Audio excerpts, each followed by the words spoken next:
자, 최신 기출 문제 제29의 실무 이론 평가 문제는 출제가 어떤가 보겠습니다. 1번. 다음 회계 처리 중 옳지 않은 것은 자, 직원의 가족 동반 야유회비는 복리후생비로 회계 처리해야 되겠죠. 직원들 야유회비는 복리후생비. 맞죠? 2번. 직원 업무 역량 강화를 위한 영어학원 지원비는 교육훈련비로 회계 처리한다. 네, 업무하고 관련이 있죠? 예, 업무하고 관련이 있기 때문에 교육훈련비입니다. 세 번째, 거래처 직원의 결혼 축의금은 접대비로 회계 처리한다. 맞아요. 4번, 회사 부담분 건강보험료는 예수금으로 회계 처리한다. 회사가 부담하는 것은 예수금이 아니라 복리후생비로 처리해야죠. 네, 예수금으로 처리하는 것은 직원이 부담하는 거. 직원이 부담하는 거 급여 줄 때 공제하잖아요. 그게 예수금이지. 이거는 회사가 부담하는 것은 복리후생비로 처리해야죠. 그래서 4번이 옳지 않다. 평범한 문제입니다. 그죠? 다음에 2번.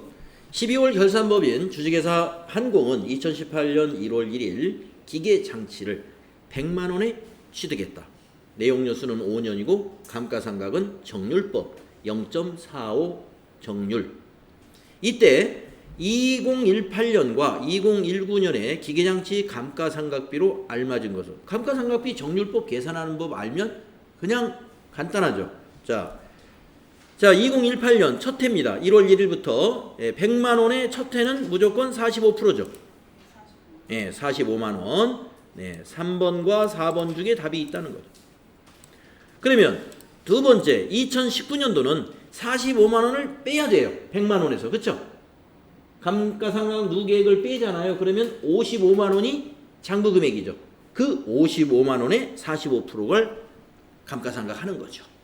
계산기를 가지고 55만 원 곱하기 0.45 하면은 24만 7,500원이 나옵니다. 이것 또한 평범한 문제죠. 정률법에 의한 감가상각비 계산 방식을 알면 바로 4번이다. 예.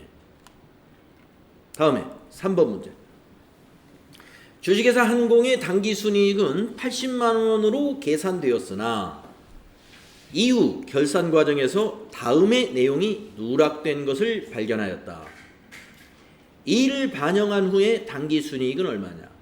자, 당기순이익이 얼마냐라고 물어봤습니다. 그러면 이 밑에 있는 것이 두 건을 주었는데 이익을 증가시키는 건이면 플러스, 이익을 감소시키는 건이면 마이너스라고 우리가 표시를 해보자 이거예요.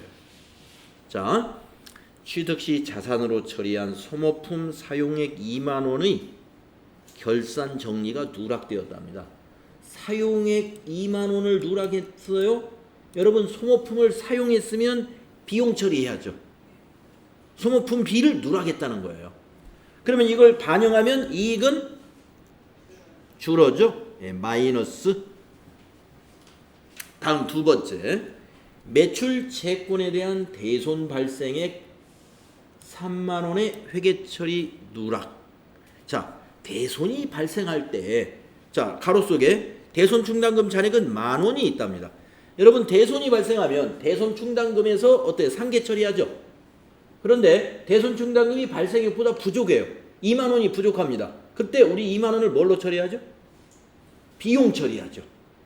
대손 상각비. 그래서 비용 처리를 해야 됩니다. 그러면 비용 처리하면 마이너스. 얼마가 비용 처리돼야 돼요? 2만 원이지. 왜 2만 원이냐면 대손 충당금 잔액 1만 원. 그거 상계하고 모자라는 2만 원만 차변에 대손상각비 이렇게 회계 처리하잖아요. 그래서 2만 원 두 건이 마이너스 건이에요. 그러면 4만 원.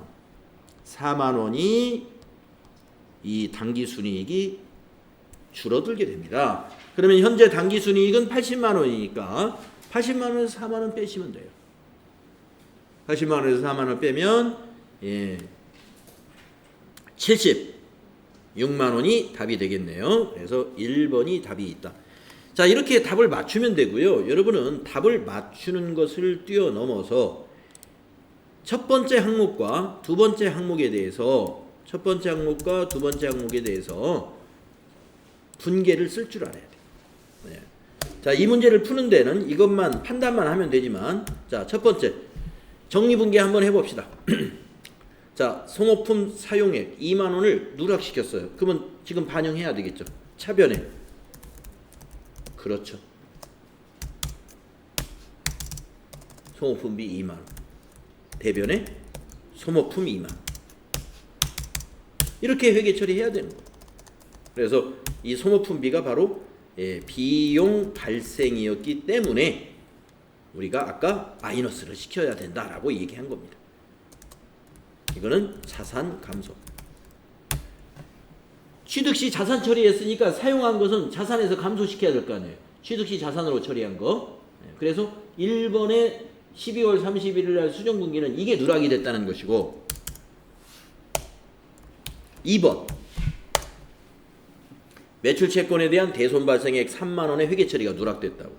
이때 그 시점에 대손 충당금은 10,000원이 있었다는 거예요. 그러면 차변에 대손 충당금 10,000원을 상계시키고, 모자라는 것은 대손 상각비로 비용 처리해야 된다. 모자라는 게 2만 원. 대변은 못 받게 됐으니까 매출채권. 원래 이제 매출채권이라는 개정 과목은 없습니다. 여기서 외상매출금인지 바드러움인지 명시를 안 해줬기 때문에 일단 매출채권이라고 해야 돼요. 대변에 3만 원. 이런 수정분계가 필요했던 거죠. 여기에서 비용이 뭐예요? 요거죠. 대손상각비. 여기서 비용이 소모품비. 요 두 개가 비용 발생이었기 때문에 아까 4만 원을 빼야 된다. 이렇게 우리가 답을 찾은 거예요. 그래서 판단이 잘 안 되면 분계에 자신이 있으면요, 이게 분계를 한번 써보는 거야. 시험지에다 빨리. 차라리 분계를 써보는 게 판단이 빠를 수가 있습니다. 분계가 가능하시면. 근데 다 가능해야 돼요. 우리가 이 분계가 가능해야 돼요. 분계 써놓고 보면 더 정확해요. 그런데 분계 반대쪽 대변 요소 뭔지 모르겠어. 그러면 빨리 아까 그런 식으로 이게 비용이 발생했다 그러면은 이익이 줄어드는 거다. 이것도 대손이 발생했는데 3만 원 발생했는데 대손 충당금이 10,000원밖에 없어? 그러면 모자라는 2만 원은 비용 처리한다고 우리 배웠지? 그건 판단이 가능해야죠. 그래서 2만 원이 마이너스. 여기 2만 원과 여기 2만 원. 이렇게 해서 답만 여기선 찾으면 되는데 사실은 이것까지 가능해야 돼. 다음에 4번 문제 가보겠습니다.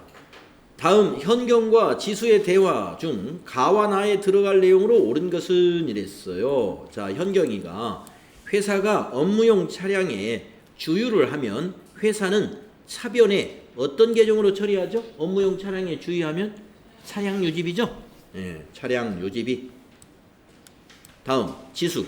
주유소가 고객에게 휘발유를 주유하면 주유소는 대변에 뭐라고 기록할까요? 상품 매출. 주유소의 휘발유는 상품이에요. 그래서 고객에게 넣었다는 것은 팔았다는 거예요. 그러면 상품 매출이 됩니다. 그래서 3번이 답이 된다. 다음에 5번 문제. 한공의 다음 자료를 이용하여 손익계산서에 표시된 매출 원가를 계산하라. 자, 여러분 매출원가 문제가 나오면 제가 여러분에게 권장하는 게 뭐예요? 계정을 하나 그려라. 매출 상품이라는 계정을 하나 그려라. 이거 상품이라는 계정을 상품이라는 계정을 그려라. 이거 어디 갔어? 이렇게요. 자, 상품이라는 계정을 그려서 여기다 대입을 해라 이거예요. 자, 기초 15만 원, 총 매입액 61만 원. 근데 61만 원을 입력했다 나중에 빼도 되지만, 자, 총 매입액이라는 건 순매입액이 아니니까 여기에서 매입 환출 빼고 매입 애누리 빼고 매입 할인 빼고 예, 요 세 가지를 빼줘야 되죠. 매입과 관련된 공제금액 3개. 자, 3만 원에 4만 원에 7만 원에다 2만 원이니까 9만 원을 빼세요. 61만 원에서 9만 원 빼는 거 어렵지 않죠? 예. 그러면 여기다가 52만 원. 52만 원을 넣어놓고 차변의 합계가 67만 원이 나오더라. 그런데 기말 재고 금액이 얼마다라고 알려줬죠? 기말 상품이 12만 원이래. 기말 상품 12만 원. 그러면 여기다가 12만 원 여러분 딱 넣으면 답이 나오는 거죠? 네. 67만 원이 되려면은 55만 원이 매출 원가 자리에 들어가야 여기가 67만 원이 된다 이런 얘기죠. 예, 이런 식으로 가로넣기로 여러분은 답을 찾는 게 가장 쉽겠다. 그래서 답이 55만 원입니다. 상품 계정 차변에 기초 단기 매입 배치하시고 대변에 매출 원가와 기말을 배치하면 돼요. 그래서 차변 대변 합계가 일치하도록 가로넣기를 해주시면 되겠다. 네, 2번이 답입니다. 다음에 6번. 다음은 주식회사 한공의 보험료 지급과 관련된 자료이다. 기말에 주식회사 한공이 수행할 결산 정리분계로 옳은 것은 이랬습니다. 월할 계산. 자, 2019년 10월 1일 보험계약 체결 후 1년분입니다. 그러면 내년 9월 달까지죠?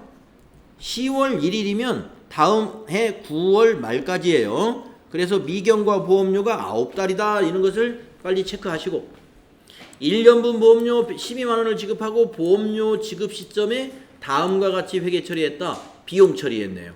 그러면 9달치는 비용에서 빼줘야 되죠. 9달치 계산도 쉬워. 9만 원이에요. 9만 원. 비용을 취소시키려면 대변에 9만 원을 적어야죠. 대변에 보험료 9만 원. 3번이 답이다. 이겁니다. 예. 차변에 선급비용 처리하면 돼요. 비용을 미경과 보험료 9개월분을 대변에 비용 취소시켜주면 되는 이 회계 처리가 비용의 이연이죠. 이런 것을 우리가 비용의 이연이라고 해요. 비용 이연. 단기의 비용에서 9만 원을 챙겨가지고 내년으로 이연시킨다 이런 얘기입니다. 다음 7번째 문제. 다음 중 재무상태표에 대한 설명으로 옳지 않은 것. 자, 재무상태표. 자산부채 자본을 표시하는 거죠. 옳지 않은 겁니다. 예, 옳지 않은 것. 어떤 거는 옳은 것. 예, 옳지 않은 것. 잘 문제 읽어주시고 1번. 일정 시점 현재 기업이 보유하고 있는 경제적 자원인 자산과 경제적 의무인 부채 그리고 자본에 대한 정보를 제공하는 재무보고서이다. 딱 맞았어요. 2번. 현금이 현금성 자산은 기업의 유동성 판단에 중요한 정보이므로 별도 항목으로 구분하여 표시한다. 네, 우리가 그 보고식에 가면 현금이 현금성 자산이 별도로 묶어져 있죠. 맞습니다. 3번. 자본의 자본금, 자본잉여금, 자본조정, 기타 포괄손익 누계액 및 이익잉여금으로 분류한다. 네, 자본 5개 그룹으로 분류되죠? 맞았어요. 4번. 자산과 부채는 어떠한 경우에도 상계하여 표시하지 않는다. 이거 틀렸네요. 어떠한 경우라는 건 뭐예요? 절대로 상계하면 안 된다 이 얘기인데 총액으로 표시하는 게 원칙이다 이렇게 배웠죠 여러분. 총액 표시가 원칙이라는 건 뭐예요? 예외가 있다는 얘기입니다. 그래서 어떠한 경우에도가 아니에요. 때로는 상계하여 표시할 때가 있습니다. 예. 그래서 4번이 틀렸어요. 다음 8번. 다음은 정수기 제조 판매업을 운영하는 주식회사 한공의 2019년 자료이다. 2019년 말 재무상태표상 미수금 금액은 얼마냐? 미수금 외상 판매 대금의 회수는 없다라고 했습니다. 그러면 미수금이라는 건 돈을 말하는 거예요. 돈. 예. 돈. 그러니까 외상 매출금이죠. 외상 매출금. 자, 그러면 이걸 외상 매출금으로 살짝 바꿔 봅시다. T계. 이것도 저는 T계정 그리면 돼요. 외상 매출금. 자, 외상 매출금이 발생한 건 우리가 자산이니까 차변에 적죠. 자, 이제 읽어보겠습니다. 1월 1일 날 기초 미수금, 이게 전기 2월이에요. 기초가 30만 원, 자산의 기초는 차변에 발생해요. 자, 3월 1일 날 정수기 외상 판매 50만 원. 네, 발생했네요. 발생은 차변이죠. 외상으로 50만 원 팔았어요. 5월 10일 날 사무실 중고가구 외상 판매 10만 원. 사무실 중고가구? 가만히 있어봐요. 아, 미수금을 물어보는 거죠? 예. 자, 외상. 자, 그러면 외상 매출금이 아니라 이걸 미수금만. 죄송합니다. 미수금으로. 자, 미수금 기초. 그러면 정수기 외상 판매는 미수금 아니에요. 이건 외상 매출금이에요. 이거 넣으면 안 되겠네요. 자, 그런데 이거는 사무실의 중고가구를 외상으로 파는 건 이건 미수금이죠. 예, 요 10만 원. 이걸 넣어야 돼요. 자, 그러면 아무것도 없어. 받은 것도 없다고 그랬어요. 아까. 예, 보면은 기중에 외상 판매 대금의 회수는 없는 것으로. 재무제표 미수금. 외상 판매 대금하고 미수금은 관계없는 문제예요. 예, 왜 이런 문제를 냈을까? 자, 그러면 지금 문제는 미수금이 얼마냐 이거예요. 40만 원이죠, 뭐. 그쵸? 예. 무슨 의도로 이런 문제를 냈냐. 예. 자, 40만 원입니다. 기초 미수금 30만 원에다가 여기 중고가구 외상으로 팔아서 못 받은 거 10만 원. 여기 미수금이죠. 그래서 아주 쉬운 문제라고 판단하시면 돼요. T자 그릴 것도 없어요. 이거 그냥 읽어보면 40만 원 그냥 나오네요. 요 두 건만 미수금이니까. 외상 판매는 이건 외상 매출금. 자, 9번 문제 보겠습니다. 다음 결산정리 사항을 반영한 후 주식회사 한공의 2019년 손익계산서상 법인세 차감전 순이익은 얼마인가? 자, 법인세 차감전 순이익을 물어봤어요. 단기 순이익에서 한 단계 위에 있는 거죠. 단 결산정리 사항을 반영하기 전 2019년 법인세 차감전 순이익은 300만 원이래요. 예. 그리고 미수이자와 임대료는 월할 계산하시오 이랬습니다. 네. 자, 그러니까 결산정리 하기 전에 300만 원이니까 이것도 플러스 할 거냐 마이너스 할 거냐를 판단하면 됩니다. 비용이면 마이너스, 수익이면 플러스 해주면 돼요.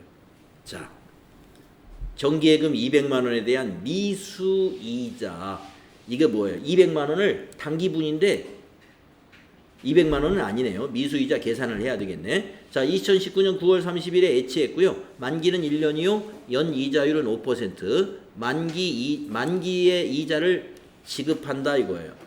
우리가 받아야 된다 이거죠.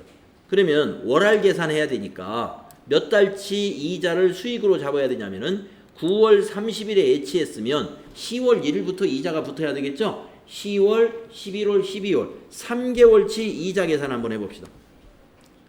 수익 발생 시켜줘야 돼. 3개월치. 자, 여러분 3개월치 이자 계산하는 방법. 원금 얼마입니까? 200만 원이죠. 200만 원 곱하기 연이율 얼마입니까? 5% 곱하기 몇 달입니까? 3개월 나누기 12달 이렇게 하는 거예요. 12분의 3을 곱한다 이겁니다. 그러면 3개월치 이자 이만큼을 수익을 발생시키는 겁니다. 자, 그러면 계산을 한번 해보세요. 5, 5%니까 10만 원에다가 10만 원에다가 곱하기 3 나누기 12를 하면은 25,000원이 나오네요. 계산기로 정확히 계산하시면 돼요. 자, 25,000원이 뭐예요? 수익 발생되는 거죠. 그래서 이거는 25,000원 플러스. 다음, 자, 분계까지 한번 써보겠습니다. 플러스만 여러분 판단하셔도 답은 구하는데 이것을 결산 수정 분계에 반영하면은 차변의 미수 수익 25,000원. 이거는 미수 수익은 자산이에요.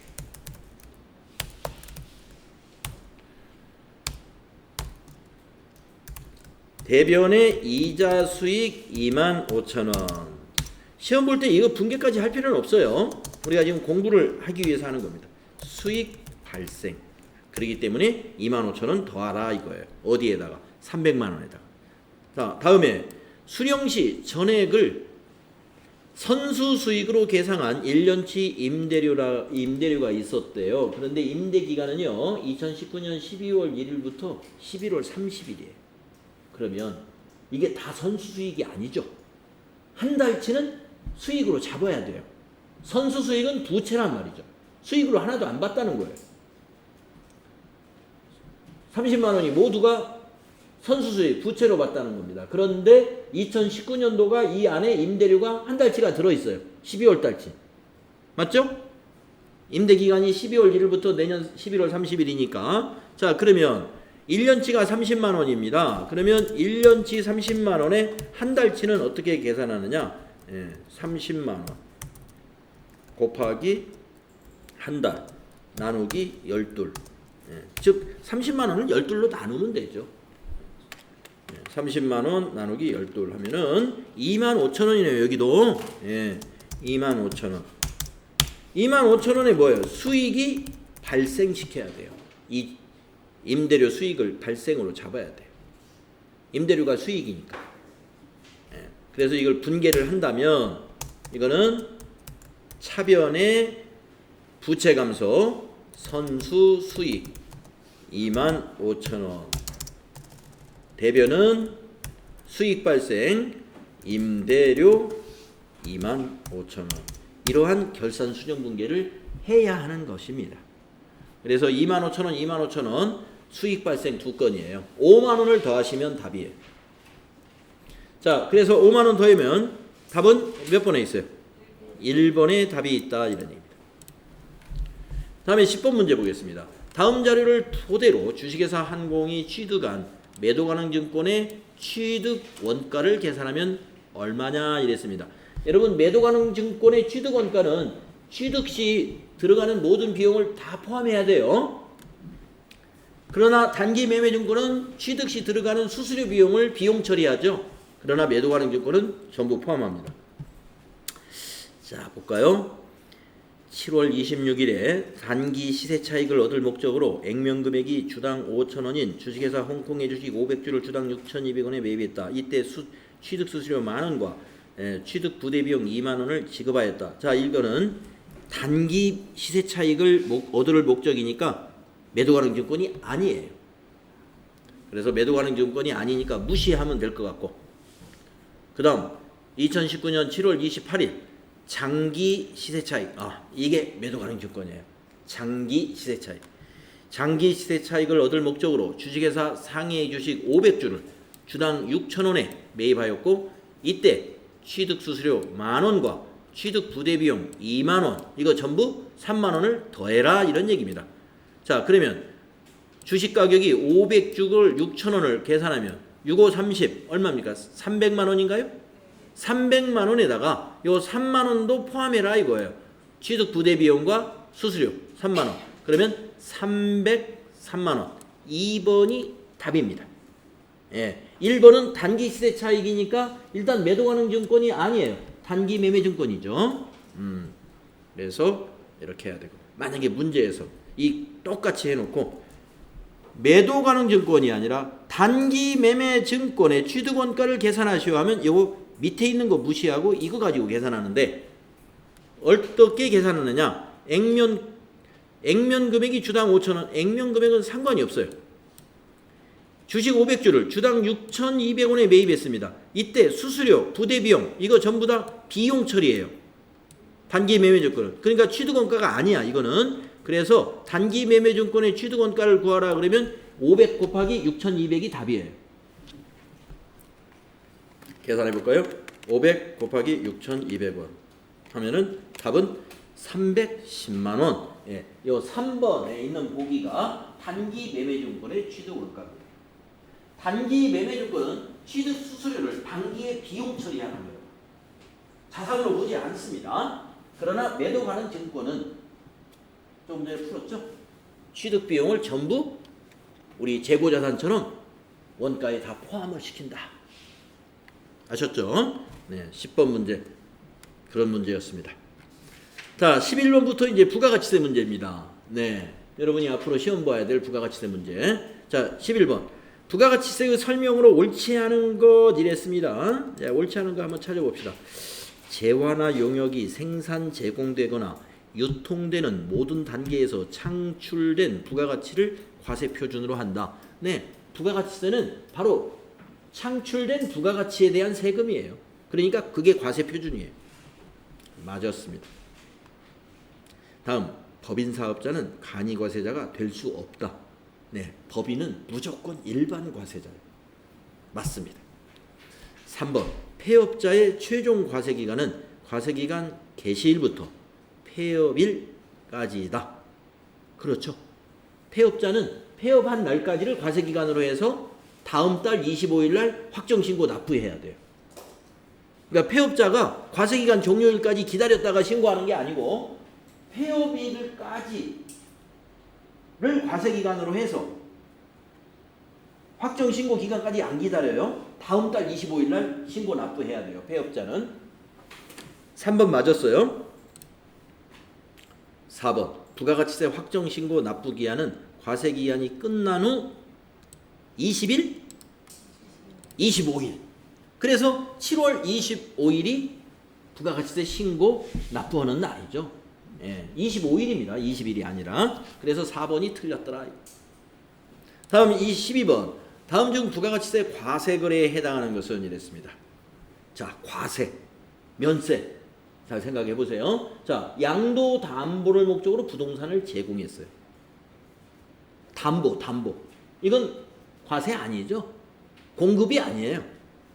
그러면 과세가 아니고, 무상으로 견본품을 제공하는 경우, 견본품이라는 건 샘플이기 때문에 이거는 과세하지 않아요. 예. 견본품 주는 건 과세가 아닙니다. 다음 3번. 거래처에 접대할 목적으로 제품을 증여했다? 이건 과세입니다. 예. 무상 사업상 증여라고 그래요. 이거를 우리가 특별한 공급에서 우리 배웠죠? 사업상 증여. 거래처에다가 접대할 목적으로 제품을 줬어요. 부가가치세 내야 돼요. 공급으로 보기 때문에. 그래서 3번이 되겠다. 근로계약을 맺고 근로를 제공하는 건 부가가치세가 과세되는 것이 아니라 소득세가 과세되죠. 이거는. 다음 13번. 다음 중 부가가치세법상 공급 시기에 대한 설명으로 옳지 않은 것. 여러분, 공급 시기라는 게 있었죠. 폐업 시 잔존 제한은 폐업일이 공급 시기예요. 맞습니다. 위탁 판매는 위탁자가 수탁자에게 재화를 인도하는 때. 이거 틀렸습니다. 위탁 판매의 공급 시기는요, 수탁자가 판매가 이루어져야 그게 공급으로 봅니다. 예, 위탁자가 수탁자에게 재화를 인도했다? 그건 판매된 게 아니에요, 아직. 그래서 공급이 아니죠. 2번 틀렸습니다. 자, 위탁 가공무역 방식의 수출은 외국에서 해당 재화가 인도되는 때 맞고요. 중개무역 방식의 수출은 수출 재화의 선적일 맞습니다. 2번이 틀렸다. 다음 14번. 다음 중 부가가치세 영세율에 대하여 잘못 설명하고 있는 사람은 뭐냐? 영세율이란 재화 또는 용역을 공급할 때 영해세율을 적용하는 것을 말해. 맞았어요. 영세율을 적용하면 매출세액은 없고 매입세액을 전액 환급받게 되어 부가가치세를 전혀 부담하지 않게 돼. 예, 완전 면세제도가 영세율이죠.